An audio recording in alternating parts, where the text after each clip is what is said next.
Salut monsieur, je prendrais ton 2 cents of advice là, pour avoir ton avis là, sur les modifications que je veux faire sur ma CNC là, avant de commencer à percer tous les trous là-dedans.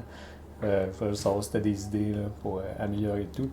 Donc en gros, je veux que la machine soit le plus versatile possible. Là, je dois pouvoir un mille de l'acier ou imprimer en 3D avec. Donc je me suis vraiment arrangé pour qu'elle soit configurable de plusieurs façons différentes.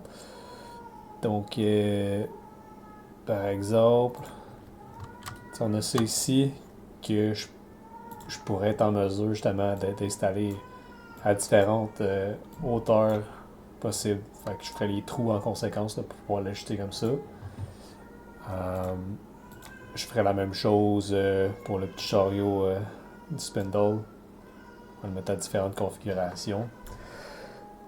Voilà. Sinon, l'affaire qui rendrait ça le plus versatile, là, vraiment, ça serait lui. Ouais. Lui que je pourrais descendre d'un coup complètement. Là. Je pourrais l'envoyer ici comme ça.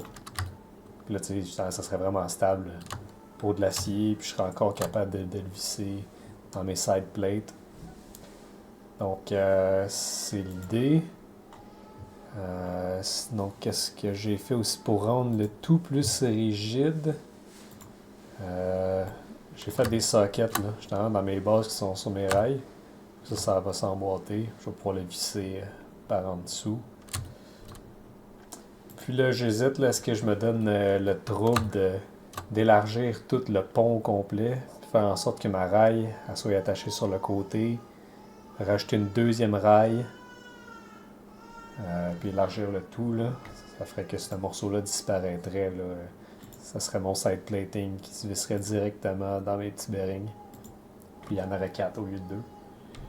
Puis ça irait mieux ensuite par la suite pour attacher tout ça à mon moteur. Là. Je sais pas si tu te souviens, sur la mienne, j'ai mon gros moteur de l'axe Y qui est dans le milieu. Puis il passe par en dessous, là. Une vis en fait en dessous. Donc, est-ce que je me donne le trouble d'acquérir plus de rails, plus de bearings, d'élargir tout ça? Si tu as d'autres idées, n'hésite pas, moi je suis preneur pour tes idées. Euh, Puis si tu serais intéressé aussi à me découper tout ça, je me laisser savoir. Moi, je vais pouvoir faire ça de façon le plus précise possible. Sinon, je vais regarder avec PCBWay en ligne ou si tu connais, je sais pas, un Québécois qui aimerait peut-être ça le faire. Puis, je me suis pas mal inspiré de ce gars-là.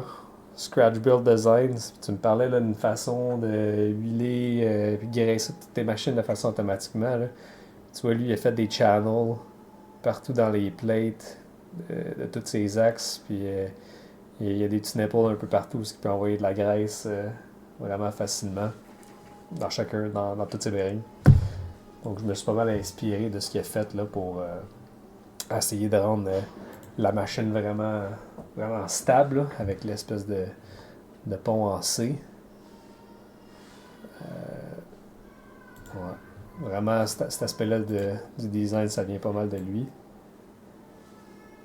Mais encore là, je veux que ça soit versatile. Ok, bref.